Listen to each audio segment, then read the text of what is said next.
പഴയ പല്ലിന്റെ ശക്തി എങ്ങനെയാണോ അതുപോലെ തന്നെ സെയിം ഫങ്ഷൻ ചെയ്യും നമ്മുടെ ഇംപ്ലാന്റ്. ഹായ് ഡോക്ടർ, ഒരു പല്ല് മിസ്സിംഗ് ആയിട്ടൊരു പേഷ്യൻ്റ് വരുമ്പോൾ നമ്മൾ അവർക്ക് പൊതുവേ കൊടുക്കുന്ന ട്രീറ്റ്മെൻറ്റ് എന്ന് പറഞ്ഞാൽ FPD അല്ലെങ്കിൽ ബ്രിഡ്ജ് അല്ലെങ്കിൽ ഇംപ്ലാന്റ് ആണ്. എന്താണ് തമ്മിലുള്ള ഒരു വ്യത്യാസം? ഏതാണ് നല്ല ട്രീറ്റ്മെൻറ്റ്? എന്തുകൊണ്ടാണ് ഇംപ്ലാന്റ് കുറച്ച് എക്സ്പെൻസീവ് ആയിട്ടുള്ളത്? റാദർ ദാൻ FPD, അതായത് ബ്രിഡ്ജ്, അതിനേക്കാളും ഞാൻ കൂടുതൽ സജസ്റ്റ് ചെയ്യുന്നത് ഇംപ്ലാന്റ് ആയിരിക്കും. കാരണം FPD എന്ന് പറഞ്ഞാൽ നമ്മൾ അപ്പുറത്ത് 2 പല്ല് ചെറുതാക്കിയിട്ടാണ് 3 ക്യാപ്പൊക്കെ ആയിട്ട് വെച്ച് കൊടുക്കുക. പക്ഷേ ഇംപ്ലാന്റിന്റെ കാര്യത്തിൽ നമ്മൾ ടൈറ്റാനിയം എന്ന് പറഞ്ഞ മെറ്റീരിയൽ വെച്ച് റൂട്ടാണ് റീപ്ലേസ് ചെയ്യുന്നത്. അപ്പോൾ അപ്പുറത്ത് 2 പല്ല് ചെറുതാക്കേണ്ട ആവശ്യമില്ല. പിന്നെ ലൈഫ് ലോങ് ആ പല്ല് ഇരുന്നോളും.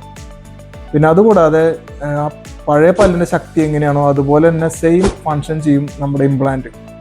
ബ്രിഡ്ജ് എന്ന് പറയുമ്പോൾ താഴേക്കൊന്നുമില്ല, കാരണം അപ്പുറത്തെ 2 പല്ലിന്റെ സപ്പോർട്ടിലാണ് നടുക്കിലത്തെ മിസ്സിംഗ് ആയ പല്ലിരിക്കുന്നത്.